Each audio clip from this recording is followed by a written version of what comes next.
देसी टमाटर देसी पियाज तेजपत्र कंचा लंका शुखला लंका गोलमरीच काठ मसला गुजराती रसुण अदा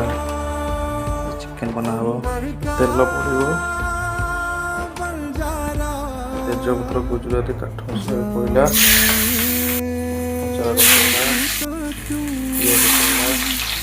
गोल दवा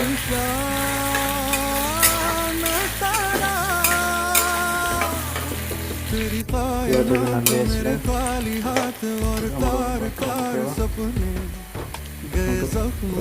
लंका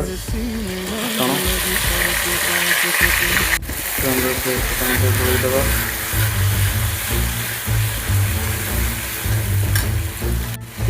गोड़ के छाड़ीद मसला सब पकेबा अनुसार देसी गरम मसला हल्दी मसला चिकेन मसला धनिया पाउडर चिल्ली पाउडर जीरा पाउडर नमक सब पकईदबा एकदम भल फेंकी दबा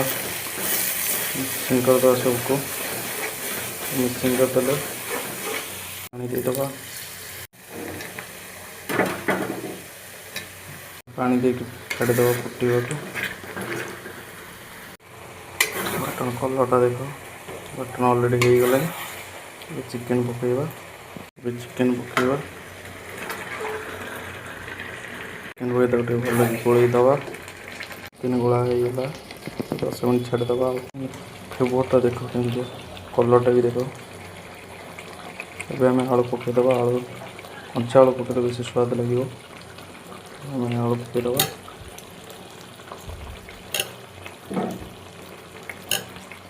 गोल छाड़ीदबा 10 मिनट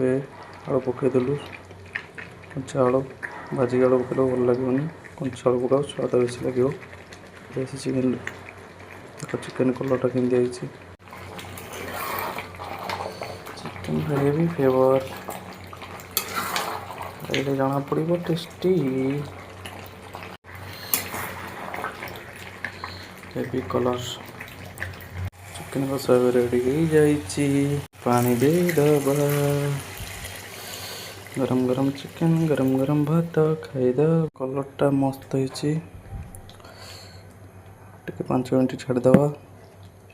चिकेन रेडी हो देसी गरम मसला पकईदबा